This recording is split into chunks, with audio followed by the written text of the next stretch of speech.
normas que sostienen a un país de manera silenciosa, las normas que permiten exportar, los laboratorios haciendo pruebas de seguridad en producto, los organismos de certificación certificando y los estándares estableciendo una línea de política a seguir por parte de sus industrias.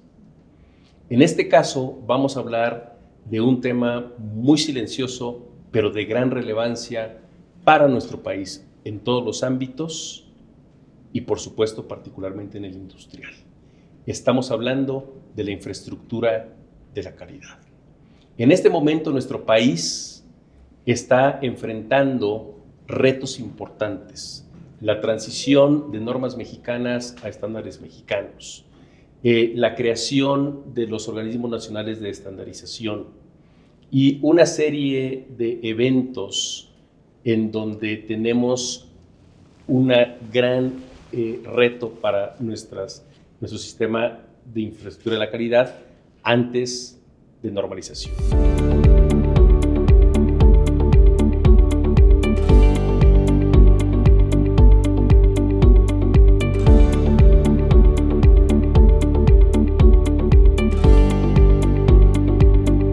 Bienvenidos una vez más a Acá Entre Nos, el espacio donde la infraestructura de la calidad tiene voz y tiene rostro. Y hoy tenemos un programa realmente especial. Tenemos con nosotros a la protagonista de la agenda de infraestructura de la calidad en nuestro país, la maestra Andrea Genoveva Solano Rendón, jefa de la unidad de normatividad, competitividad y competencia de la Secretaría de Economía.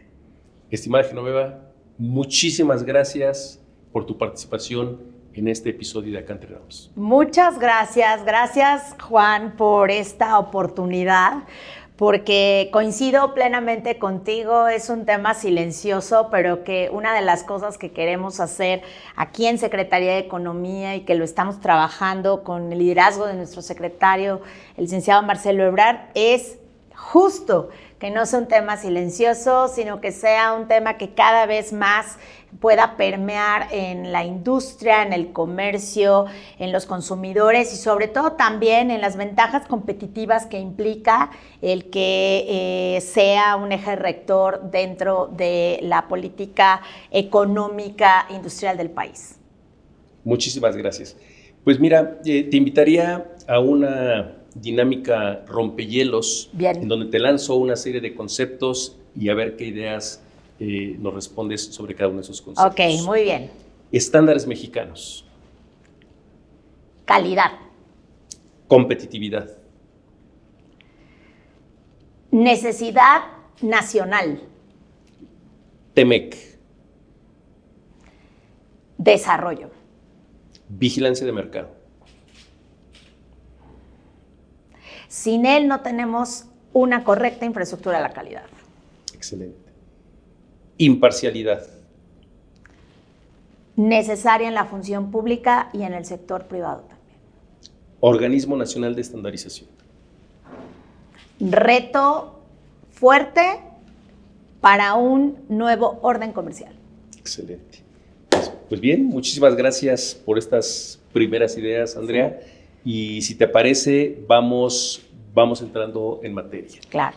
Bueno, definitivamente el tema de infraestructura de la calidad, como dices, ha sido bastante silencioso y quizás en parte porque de repente se percibe como algo muy técnico, un lenguaje no necesariamente asequible para la gente. Sin embargo, con los temas en los cuales nuestro país se ve cada vez más inmerso, nearshoring, economía circular, transición energética, electromovilidad y muchas otras cosas, es imposible no pensar esto, cualquiera de estos temas, sin normas, sin infraestructura de la calidad. ¿Cómo percibes tú el uso, la necesidad que hay de toda esta infraestructura de la calidad frente a estos retos? Hemos visto el lanzamiento de un Plan México por parte de nuestra presidenta y dentro de este Plan México, pues uno de los pilares es la infraestructura de la calidad. ¿Cómo lo estás percibiendo tú? Pues efectivamente, estimado Juan, el hecho que nuestra presidenta haya establecido para nuestro país el Plan México es generar una ruta. Desde el principio y el inicio de su gestión y por supuesto con la política pública en materia económica que lidera el secretario Marcelo Ebrard, tenemos una ruta en el tema no nada más industrial, comercial, sino también en el tema de las prioridades que hoy son, en este caso, para la gobernanza del país. Y dentro de las prioridades precisamente está el de generar un impulso cada vez mayor del contenido nacional. Pero no podemos hacer esto si no es a la luz justo del cumplimiento de normas per se, no nada más de manera, digamos, simple y llana, cumplir por cumplir, sí, sino el análisis y las ventajas competitivas y para el desarrollo nacional que implica el poder, en este caso, implementarlas y también cumplimentarlas por parte, en este caso, tanto de la industria como de consumidores y nosotros desde el ámbito de entes reguladores. Dentro del Plan México, uno de los puntos que se señalan y que me parece sumamente importante que tanto la presidenta, la doctora Sheinbaum, como el licenciado Ebrard han impulsado es precisamente que en esta implementación del tema de infraestructura de la calidad exista una actualización en el tema de normas. Porque si bien hoy tenemos una gama amplia dentro del sistema de normalización de normas oficiales mexicanas, muchas de estas, ya se encuentran, algunas en este caso superadas por las necesidades actuales que tenemos a nivel innovación, a nivel en este caso comercio, a nivel celebración de renovaciones incluso de tratados comerciales y de generar en este caso la puerta abierta para futuras o presentes inversiones al país. Entonces es muy importante que esa actualización se dé de manera en este caso paulatina, pero también constante, en donde todos los entes de normalización participemos por parte del Ejecutivo y que nos enfoquemos a distintos rubros, como bien lo comentas, para poder estar a la altura de las necesidades y sobre todo también de generar en este caso competencia con otros países del mundo que también apuestan por la normalización. Claro. Oye, muy interesante lo que nos comentas, Andrea. Dentro de esta nueva ley de infraestructura de la calidad, nueva entre comillas, tenemos algunos años con ella, creo que uno de los principales retos es terminar de entender esos cambios que propone respecto del anterior de metrología y normalización. Entre estos cambios que estamos viendo en esta nueva ley, hay una pieza que nos está pendiente y que sabemos que has estado trabajando muchísimo en ella, el reglamento. ¿Qué retos has visto del reglamento? Digo, de entrada, creo que ha sido muy importante el diálogo que has establecido con los sectores. ¿Cómo lo estás percibiendo tú? Pues sí, efectivamente es un reto grande, pero que lo hemos abordado y enfrentado de una manera muy positiva, porque siempre en los cambios hay oportunidad de generar, en este caso, mejoras. Y creo que una de las cosas que pasó con el tema del reglamento fue que efectivamente traíamos, cuando nosotros llegamos a la administración, pues se tenía un tiempo que no necesito decirte de muchos años, en donde se tenía en pausa y ese tema en la agenda pendiente para poder culminar con, en su momento, la emisión de la Ley de Infraestructura de la Calidad. Pero uno de los retos a los que nos enfrentamos desde la Unidad de Normatividad, Competitividad y Competencia y a través de la Dirección General de Normas es el que nosotros advertimos ante la llegada que tuvimos a la gestión, que muchos de los puntos, necesidades, observaciones que tanto la industria, la academia, los mismos entes normalizadores, los consumidores y todos aquellos que en este caso pues representan el tema comercial, como son incluso las mismas cámaras, en este caso industriales y de comercio, no vieron en este caso reflejados esas necesidades en esos proyectos que se tuvieron en su momento, y a nosotros cuando llegamos nos generó una total y absoluta necesidad de volver en este caso a los inicios y abrir la conversación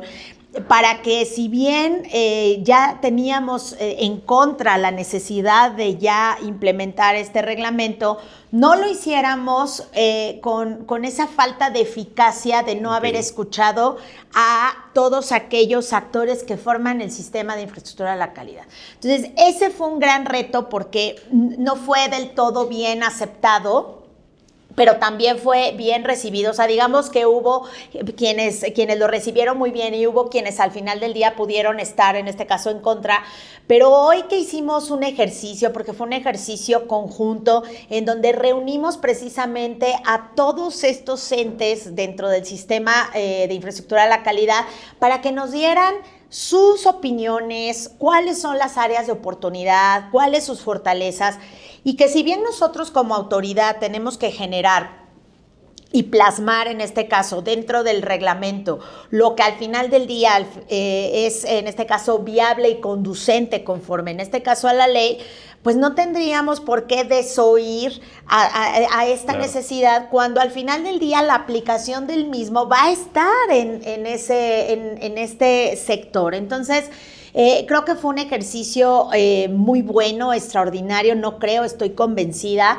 Y algo que yo sí quiero resaltar es el alto compromiso de nuestro secretario para hacer una Secretaría de Economía de puertas abiertas, en donde la mejor opinión, los comentarios, las fortalezas, incluso hasta las áreas de oportunidad que, como todo, en este caso toda autoridad nosotros tenemos, puedan ser habladas, discutidas en mesa, y que eso termine en un ejercicio positivo de retroalimentación.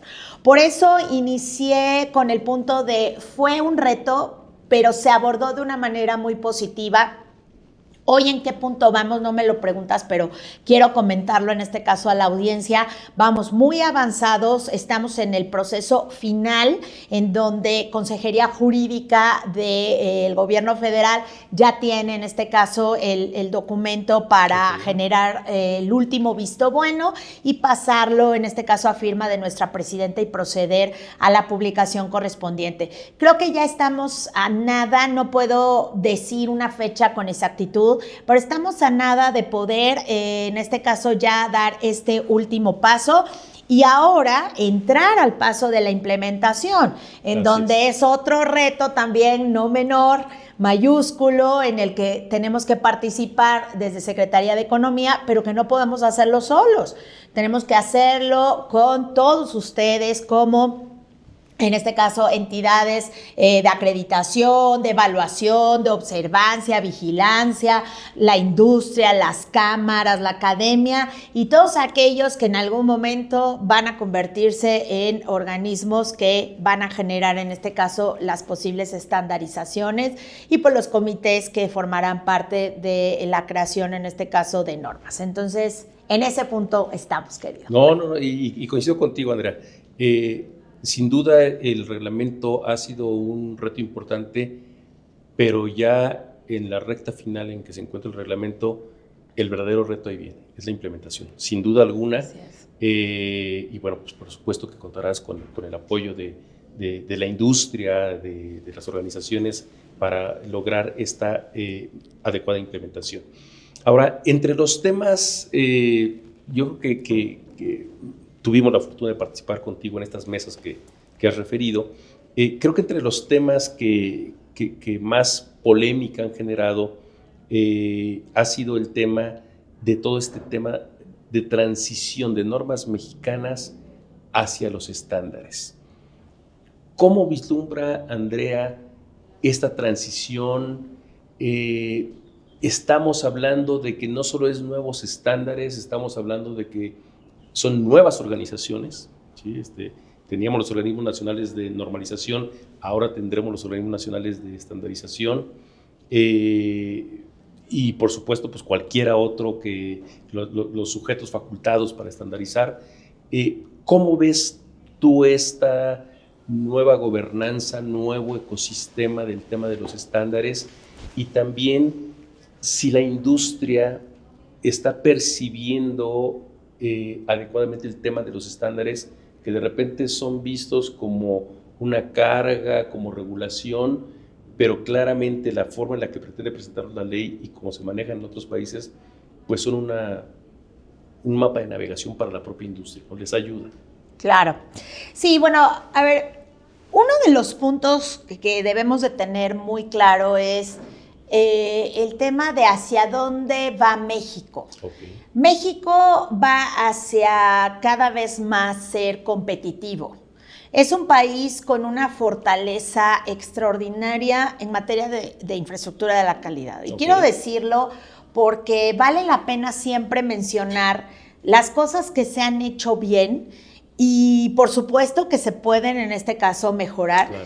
Y el sistema de infraestructura de la calidad no es algo nuevo, es algo que se ha trabajado desde hace muchos años y que sin duda es susceptible de generar un perfeccionamiento, pero que una de las cosas que a mí me parecen muy interesantes es que no ha bajado la guardia en el sistema de que encontremos ventajas totalmente económicas como también ventajas competitivas para poder estar a la altura de, como hace un momento decía, de nuevos órdenes comerciales. Entonces, si hoy estamos ante un nuevo orden comercial, debemos estar a la altura de esa circunstancia y cada vez generar una mayor competitividad.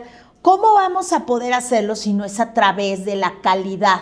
Claro. En la manufactura de los productos que se hacen en nuestro país, pero también en aquellos productos que en este caso se importan, que llegan a nuestro país, se comercializan o que forman parte de la cadena de suministro para generar en este caso el ensamble con otros productos, pues tenemos que hacerlos a la luz en este caso de la calidad. Y la calidad no es más que un reflejo de los intereses que puede tener en este caso un país.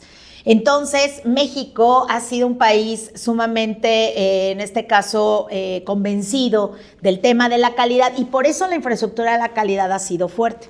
Ahora bien, no puedes pensar en un país que tenga, en este caso, una inversión, ¿no?, efectiva, si no es porque aquellas empresas, en este caso transnacionales, o los mismos, en este caso, empresarios mexicanos, ven en el sistema de la infraestructura de la calidad un lugar seguro para poder invertir. Claro.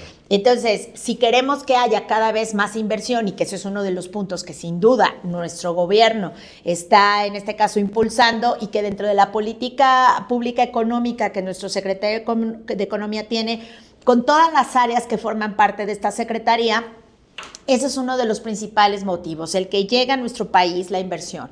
Pero entonces, ¿cómo vamos a poderlo lograr si no tenemos ese sistema sólido de infraestructura de la calidad? Por lo tanto, el pensar en lo que teníamos o que seguimos teniendo, porque todavía no tenemos en este caso vigente el reglamento, tenemos todavía en este caso a la CNMX, que son normas mexicanas que, como tú bien sabes, se convierten, o no es que se conviertan, sino más bien son optativas, no tienen el carácter de obligatoriedad. También hay que entender que no todo se puede ni se debe, en este caso, normar. Hay que también entender esto. Las normas oficiales mexicanas son obligatorias, entonces es lo que hace diferente entre las normas oficiales mexicanas y las CNMX.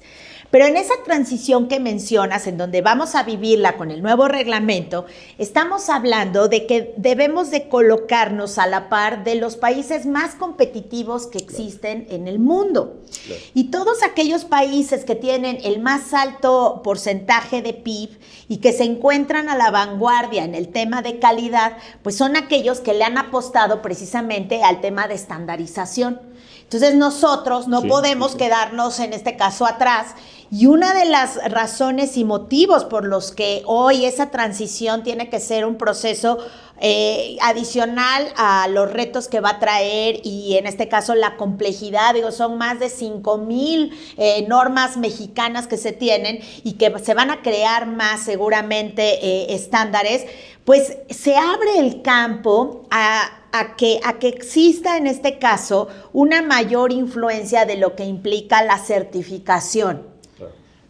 La ventaja que tú vas a tener de adicional a haber a lo mejor formado parte de estos, en este caso de estas zonas que van a generar la creación y que se van a dedicar a crear estándares que sin duda, y tú lo sabes, querido Juan, pues van a ser el reflejo de lo que estamos viendo a nivel internacional.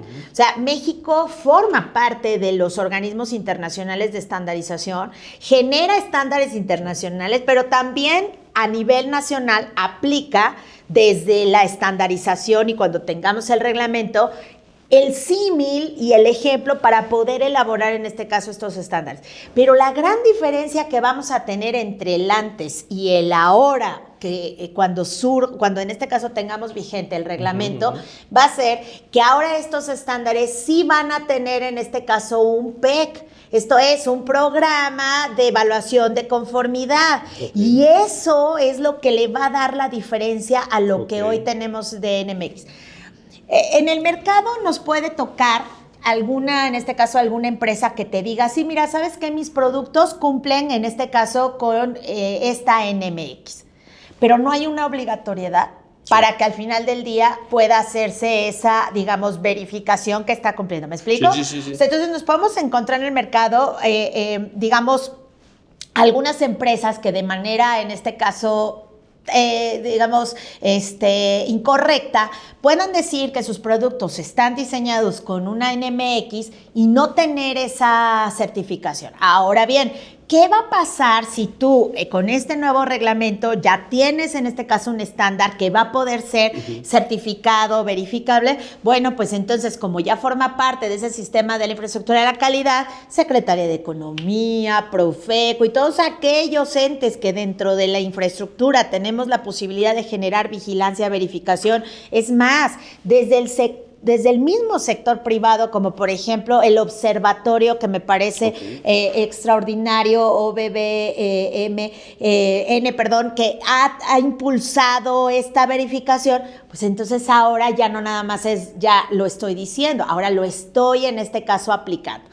Esto hace que la competitividad se eleve. ¿Por qué? Porque entonces los productos que se van a comercializar tienen que estar en este caso a la par de los que cumplen con normas oficiales mexicanas per se y de aquellos que al final del día están entrando a nuestro país a través de la importación y que van también a tener que cumplir con estos puntos. Entonces, elevas la competitividad, generas en este caso un piso parejo, y aquellos productos que no están cumpliendo con este punto, aquí hay que encontrar la posibilidad de bajar a un lenguaje muy ciudadano, lo que ahorita decías del tema de los tecnicismos, bajar a un lenguaje muy ciudadano, las ventajas que tiene el que tú como consumidor adquieras un producto que está certificado, a un producto que al final del día simplemente te está diciendo cumple con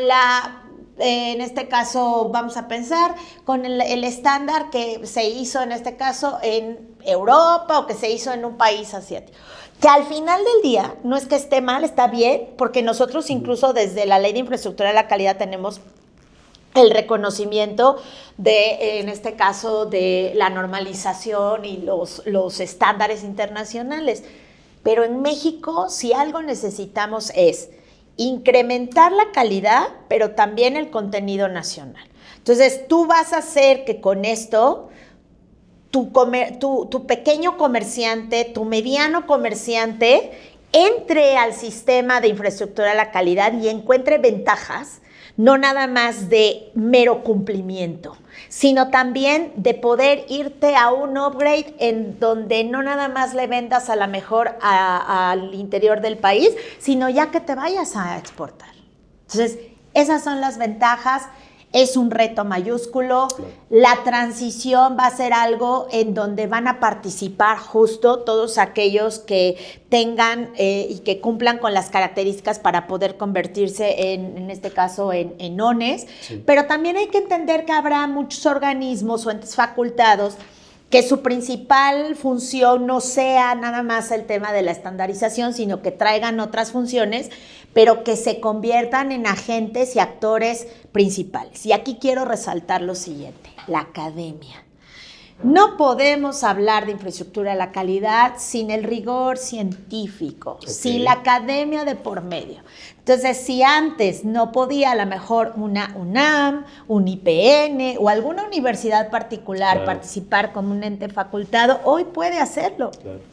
Su fin es el brindar, en este caso, educación, pero también podría entrar en el tema de la elaboración de estándares. Entonces, imagínate, ¿no?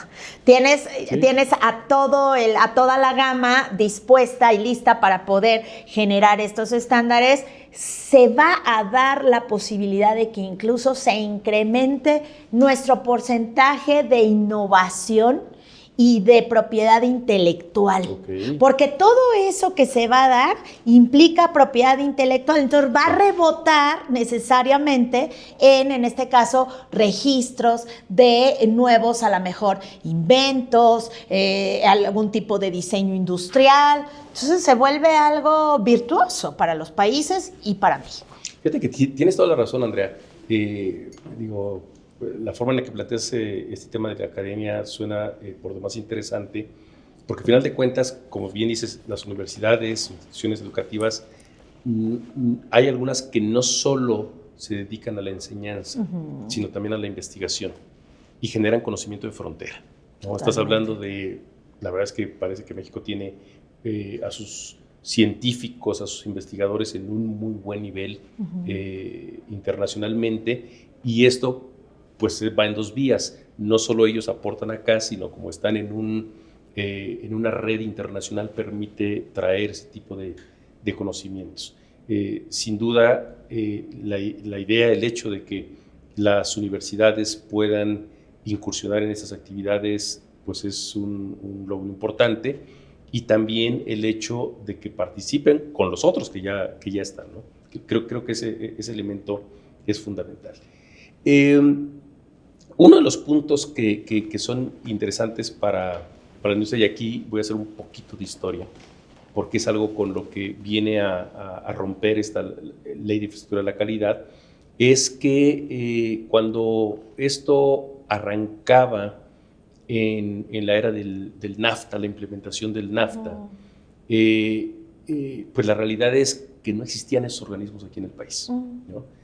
Antes había NOMs obligatorias y NOMs no obligatorias, las hacía el gobierno, y entonces entras en esta toma de conciencia de, vamos a entrar en un tratado importante, el más importante en aquella época, y sin duda alguna hoy el TEMEC sigue siendo de esa magnitud, pero el tema es que nuestros socios comerciales, Estados Unidos y Canadá, el tema de estandarización lo hacían entes privados, y en México lo venía haciendo el gobierno. Entonces viene toda esta evolución para que los privados tengan que asumir esa responsabilidad, y ahí, en ese entonces era la SECOFI, no Economía, la SECOFI tiene pues una serie de trabajos con el sector industrial, con la CONCAPIN en particular, y les dice, señores, tienen que ponerse a trabajar, tienen que consolidar estos organismos. Por ahí hubo un debate si debía haber sido un solo organismo o varios organismos. Hemos platicado con el entonces director general de normas de hace 30 años y dice, pues sí, tomé la decisión de que fueran varios porque no veía todo esto acumulado en uno solo. Y entonces viene el surgimiento de estos organismos que que en aquel momento pues era el arranque, ni sabíamos cómo hacerlo, ni de qué se trataba bien, y en aquel momento la forma que encontró el gobierno de apoyar a estas organizaciones fue, bueno, hagan durante un rato evaluación de la conformidad como una forma de que tengan entradas. Y en esta lógica de hagan la evaluación de la conformidad, pues hubo ciertos acuerdos ahí con el objeto de te doy chance de que te metas en este sector o en cualquier otro sector. La Ley de Infraestructura de la Calidad lanza un reto importante. Nos da, y es algo bastante interesante de esa ley, una serie de principios, ¿no? Que te dice, a ver, son los principios que rigen. Dentro de esos principios viene este tema de los conflictos de interés famosos. Un tema que no ha sido sencillo en nuestro país por diversas situaciones, y esta Ley de Infraestructura de la Calidad pretende pues romper de una vez por todas con eso. Es decir, se reconoce que se dio en algún momento, pero el día de hoy pues ya no puede seguir siendo así. Y bueno, esto tuvimos hace unas semanas, quizás un par de meses, el evento con los amigos del Banco Mundial, donde presentan su reporte y vuelven a hacer énfasis en esto. Entonces, ¿tú cómo percibes este tema? ¿Cómo estás viendo el abordarlo a través del reglamento o de otra serie de medidas con esto que, si bien se explica por la forma en la que nació nuestro país y que tuvo que ser algo expedito, versus los retos que hoy tiene el país y nuestro sistema de infraestructura de la calidad?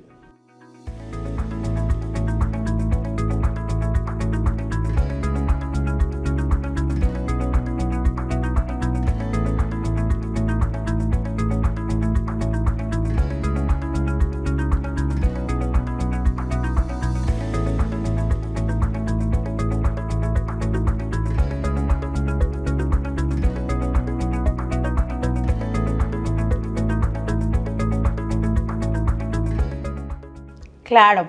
Bueno, a ver, creo que algo que es importante resaltar es, y quien nos escuche, que pueda entender, digamos, el contexto de la infraestructura de la calidad y quiénes son los actores que participan. Sí. Y aquí una de las cosas que a mí me parece virtuosa, y que no nada más me parece virtuosa para México, sino para incluso aquellos que, derivado de tratados comerciales, se conviertan en nuestros socios, o muchos que ya son nuestros socios, es de encontrar en este sistema de la infraestructura de la calidad pues una equidad, ¿no? Para al final del día la venta, la comercialización de sus productos, pues en una condición de igualdad, como si estuviera, en este caso, vendiéndose en su propio país, porque si no, entonces, ¿qué caso tendría el tema de los tratados comerciales? Entonces, una de las cosas que yo veo virtuosa es que la elaboración, en este caso de normas, no es algo que se queda nada más desde la autoridad, y eso es muy virtuoso. O sea, porque generas la posibilidad de que la necesidad salga de la industria, de que la necesidad salga de los entes normalizadores, pero que un proyecto tenga una trazabilidad en la cual, a través, en este caso, de consultas públicas, a través del análisis en los grupos de trabajo, pues participen todos los que se encuentran en la cadena de, en este caso, de algún interés particular. Sabemos perfectamente que las normas oficiales mexicanas protegen, en este caso, a los intereses legítimos nacionales, y que una de las cosas que tenemos que hacer todo el tiempo, pues es precisamente vigilar que esto suceda, no nada más desde Secretaría de Economía, sino hacia todos los demás entes normalizadores. Entonces, si en esa trazabilidad participan todos estos entes, y estoy hablando de la misma academia, la industria, los consumidores, las asociaciones que incluso protegen derechos de consumidores, claro, las cámaras que protegen los intereses de las industrias, y también, por supuesto, todos aquellos que se encuentren en un punto de convergencia para ese proyecto de norma en particular, no pueden, terminando todo el proceso, decir, ¿sabes qué? Esa norma que sale, en este caso es una norma que viola mis intereses, porque al final del día formaste parte de esa trazabilidad. Entonces, eso se convierte en una cuestión que es un punto a favor del sistema de infraestructura de la calidad, que incluso nos ha colocado como México en un referente para muchos países, no nada más de América Latina, sino para incluso países europeos que tienen un gran alcance y trabajo en el tema de infraestructura de la calidad, como Alemania, por ejemplo, pero que al final del día muchas de las cosas que tenemos nosotros, ellos las han, en este caso, implementado y nosotros a su vez de ellos por memorándums de entendimiento en donde pues se van a sentar con quien obviamente van a poder tener algún punto de convergencia, pero también de quien van a aprender. Entonces, si yo aprendo de Alemania, Alemania también aprende de México, y entonces encontramos en este sistema en donde la trazabilidad te permite en un periodo de tiempo que no es quizá menor a lo mejor a 2 años, y ya siendo un proceso muy, muy reducido, quizá de 1 año y medio, pero que no puede ser menor a 2 años, que puede durar más. Es una norma que cuando nace segura, nace efectiva y nace con en este caso, más allá de anuencia, con la participación de todos estos entes. Entonces, eso desde primer punto ya lo hace virtuoso. Ahora, tú me comentas y me dices cómo fue que nace toda esta parte de incluso en su momento pues lo que fue la ley de metrología y la necesidad de crear el tema de la evaluación de la conformidad. Y creo que aquí hay un punto que debemos de superar. Y en la plática hay que superar el tema de conflicto de interés, no porque no esté bien tocarlo, sin duda lo tocamos, y desde hoy te digo que el tema de conflicto de interés, nosotros cómo lo atajamos o cómo lo atacamos más bien, con la aplicación de la norma, de lo que se encuentra señalado en la Ley de Infraestructura de la Calidad, y también con el día a día de los grupos de trabajo en donde nosotros como, en este caso, Secretaría de Economía, y que presidimos la Comisión de la Infraestructura, la Comisión Nacional de la Infraestructura de la Calidad, pues podemos nosotros, en este caso, señalar si hay algún tipo de conflicto de interés en ese grupo de trabajo, en donde en lugar de que se vele por intereses, en este caso colectivos, porque así debe de ser, se pueda, en este caso, prestar a velar por intereses que en este caso son individuales. Entonces, regresando a la pregunta de cómo hacemos para combatir, pues no nada más cumpliendo con el tema de la norma, sino también realizando acciones en donde nosotros podamos advertir que suceda algún tipo de conflicto. Y también hay algo importante, la industria. ¿Cómo debe de estar representada la industria? Miren, nosotros cuando tenemos aquí, y lo hemos dicho y es algo muy claro y transparente, yo te puedo recibir a una empresa en particular y escucharla, y puedo estar recibiendo en este caso a la industria que representa esa empresa. Pero el que yo reciba a esa empresa no quiere decir que yo como autoridad esté siendo en este caso imparcial. Que esté siendo parcial. Estoy siendo imparcial desde el momento en el que a la hora de la creación de la necesidad, por la necesidad de una norma, yo no voy a tener en este caso a la mesa a esa industria en particular. En ese grupo de trabajo necesitamos en este caso tenerlos no nada más a ellos, sino a todos los que representan el interés colectivo. Entonces, si tengo a todo un sector, y me voy a ir a un ejemplo, si tengo al sector de acero, voy a tener a la Cámara Nacional que representa los intereses de la industria de acero, no a una empresa en particular. Pero eso no es óbice, ¿no? Para que nosotros como industria podamos escuchar también las necesidades en particular y los retos que enfrenta cada una de las empresas. Entonces, creo que aquí el tema de infraestructura de la calidad ligado con lo que puede ser posible conflicto de interés, yo creo que tenemos que superar ese paso o ese punto en el que nos quedamos de si tú eres industria, entonces no te voy a escuchar, porque es conflicto de interés que te voy a escuchar. No, ¿Cómo? O sea, sí, no sí. podemos hacer eso. O sea, las autoridades tenemos que escuchar a la industria, Claro. como también puedo escuchar y debo de escuchar a consumidores y también en este caso a organizaciones que representan intereses de consumidores que a lo mejor no estén de acuerdo Claro. o que sí, no lo sabemos. Entonces, superar esa, digamos, como ese tabú e irnos más al tema de lo que implica el sistema de infraestructura de la calidad. Entonces, si yo tengo un sistema de infraestructura de la calidad en el cual voy a tener grupos de trabajo, en esos grupos de trabajo, ¿quiénes tienen que estar?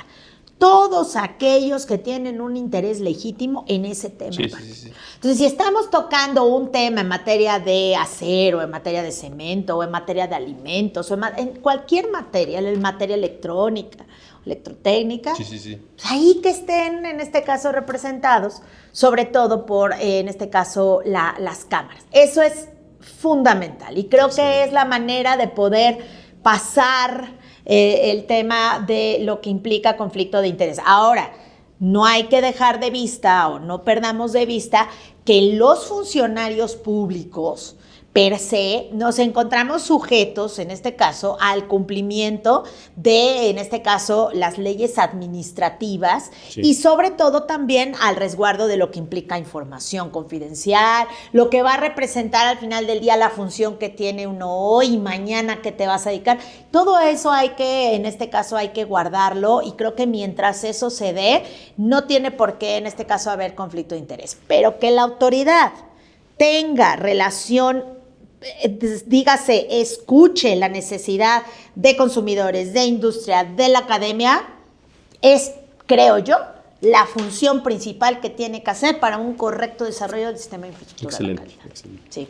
No, muy claro, Andrea. Voy a dar un pequeño giro en la charla. Sí.